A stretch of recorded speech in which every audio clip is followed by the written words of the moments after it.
Josh is at his best on this song, and vocally, I think he sounds incredible, and he put his own twist on my melody that sounded very You Me at Six to me. The way that the notes that he chose, his note choice was so, it's something only he could do.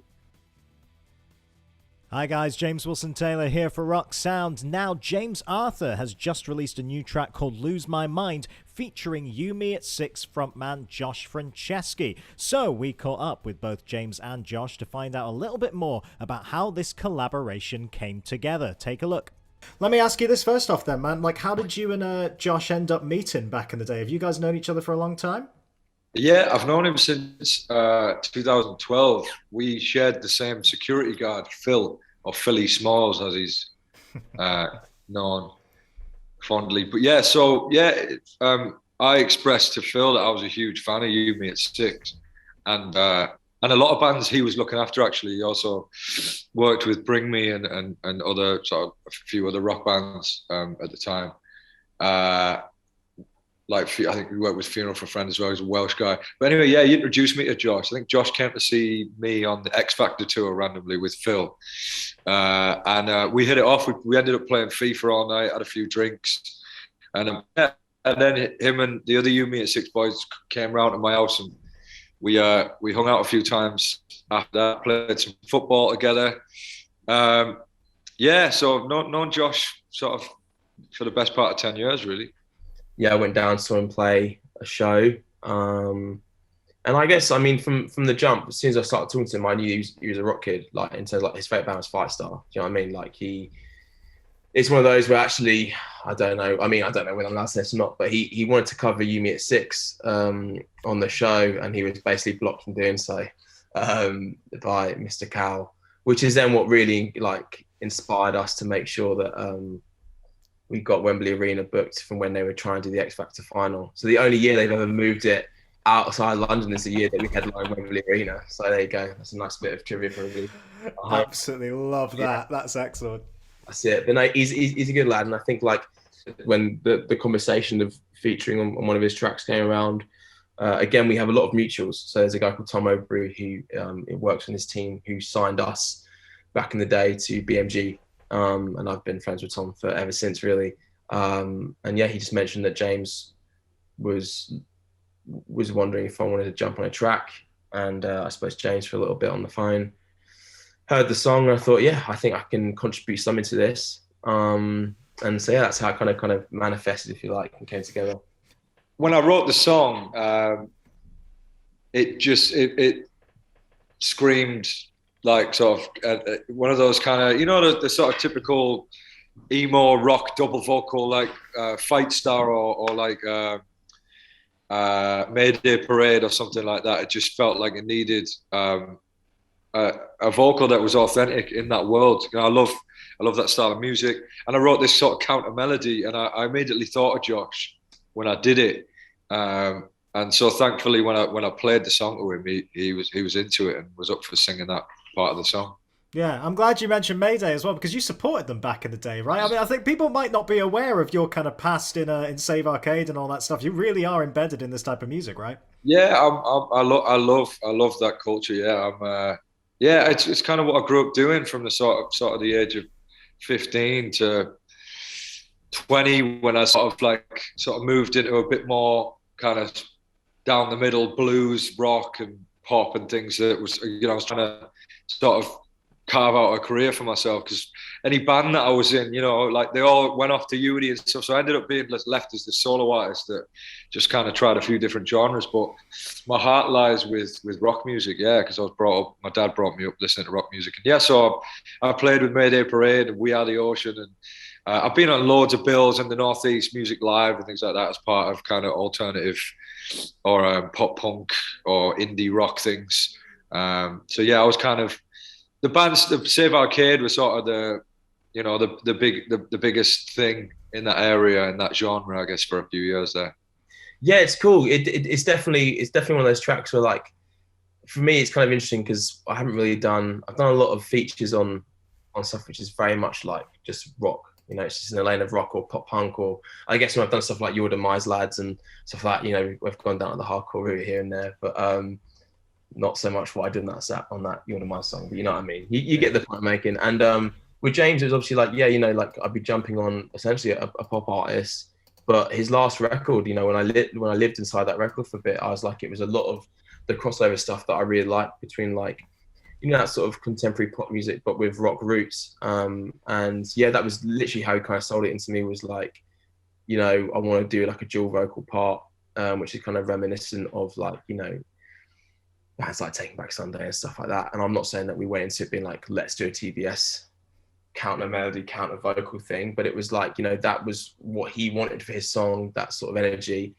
And I think it's not often you get sort of like a two male dual vocal sort of thing, you know, working alongside each other like that. So yeah, for me, it was an interesting vibe, and I thought the song was great, and I think it's been received really well by both sets of people from his tribe and ours. You know, like I think more and more you're seeing, you know, even with the Bring Me Working with Ed, like I think you see that, you know, more and more these days there is that cross pollination between fan bases and genres really, and I think it's just something that, you know, in the strengths and the positives really do outweigh any sort of like trepidation or nervousness about doing it, because it's like, well, you know, it's a song that will live its own life, but it's not the be all and end all of everything. Do you know what I mean? Like if people thought it sucked, it doesn't really matter to either James or I. Like it's a song we wanted to put out, and I think it's the same with the likes of Bring Me and Ed. Like, you know, like they're not sitting there wondering too much or caring too much about what people are going to think about, because it's just one song in a discography of many. So yeah. I think you know, Josh is at his best on this song, and vocally I think he sounds incredible, and he put his own twist on my melody that sounded very You Me at Six to me. The way that the notes that he chose, his note choice was so something only he could do. And that brought the kind of credibility to it, I think, and could be, you know, that part of the song in particular could be a You Me at Six record from years gone by, I think. It's great, and you know, I think that's maybe why he was up for doing it. I think if I'd have presented him anything else, maybe he wouldn't have been interested. Who knows? Just, if anything, it just compelled like the argument and standpoint I've had for a long time, which is just be brave with your music. You know, like it was interesting. Like me and him, we were on set for the video like the other day, and he was like, "Oh, how do you think like the rock world's gonna? Do you think they'll accept me doing this sort of thing?" I'm like, you fucking already earned your stripes, bro. Like, you know, like the people that you don't have to prove anything to anybody. And I think there is sort of that thing. I mean, we were part of it for a minute, where it's not necessarily a bad thing being part of that sort of pop mainstream major label conveyor belt. It's just part of the music industry, and there's not really a right or wrong way of doing it. But like, I can see how like you could sort of second guess yourself if you're told, no, this is your lane, stick to this lane. And I'm really, you know, stoked for him that he's looked at it and gone, no, this is something that really rings true for me and is part of me, and I just have to do it, and has been brave about it. And I think that just, for me, just consolidates my school of thought, which is, you know, more often than not, as long as you're doing something with integrity and like also, I don't know, just that mindset of win, lose or draw, you know, you're still coming out of it as a winner, because you've done something that is, I don't know, that is. I'm trying to think of the right way of saying it, man. But for me, as long as it feels like you're doing the right thing, it doesn't matter what it is, you know. Yeah, who were the kind of bigger inspirations for you in the early days? You know, we've mentioned people like Bring Me, and obviously you've been mates with Josh for a while and all that kind of stuff. What were the other kind of bands in our scene, in our world, that kind of you took inspiration from back then? I mean, I love Alexis on Fire. Like I said, Funeral. I love the band called Ruben. There's just loads of band. You know, I'm just into all of it. Taking Back Sunday, kind of probably my ultimate. I was lucky enough to work with Adam Lazzara on my last album. But yeah, I loved Mayday when Jason Lancaster was part of the band. Was a big fan of them. Big fan of You Me at Six, to be fair. Obviously, there's been comparisons made with me and Charlie Simpson from Fightstar, and so like, yeah, I was definitely influenced by Fightstar, and when they were sort of more active, definitely. So yeah, there's loads. I mean, and then I kind of, and then you sort of look at the grunge stuff as well. Like Nirvana was probably the reason I picked up a guitar. But there's so many: Day to Remember, Seosin, um, Sleeping with Sirens. There's just so many bands that I was influenced by.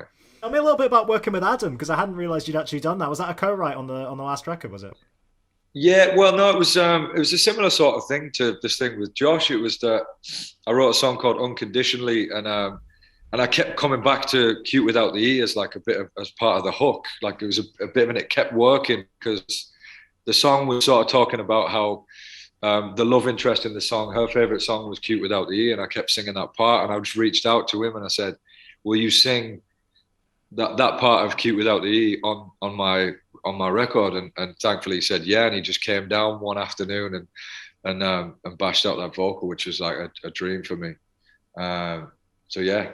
James sort of teased us, saying, you know, he wants to do it live with you. He wants to get that track out in front of the people at some point. Have plans kind of been put? I mean, he was hinting that he's got Albert Hall coming up. He's got all these shows lined up. Is that something you guys have talked about, getting up on stage and doing this one?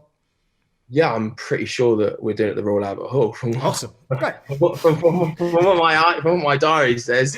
So yeah, I'm assuming that's happening.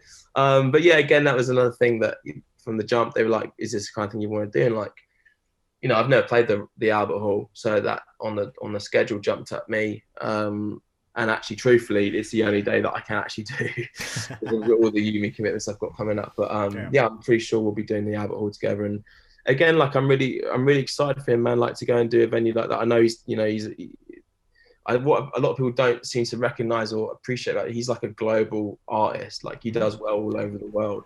I think he's on some like the top 20 Spotify artists in the world. You know, like he's not a joke. So I think, but we were talking about the Albert Hall and like just sort of what that means to just anybody involved in music.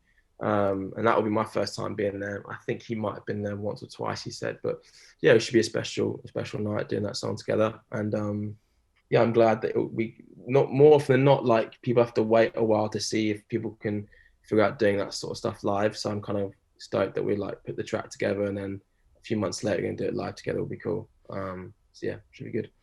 Yeah, you're making your way through the list. We've had Adam, we've had Big Josh now. Who else is on the list, Matt? Is this going to be an ever-growing list of collabs for you? Well, me and Charlie have written a few bits together. We haven't managed to get anything out there yet, but yeah, definitely. I mean, I've been chipping away, you know, to try and get back to doing the rock thing. And the last album was sort of rock infused. It was kind of a mix of trap and rock. And you know, at some stage, I definitely want to make a fully straight up rock album for sure. But yeah, I think my voice lends itself to guitar music. I think that's where it shines. So yeah, just hope that the kind of rock community accepts me and you know is up for listening to it. That's your Rock Sound News Update. I've been James Wilson Taylor. We'll see you again soon.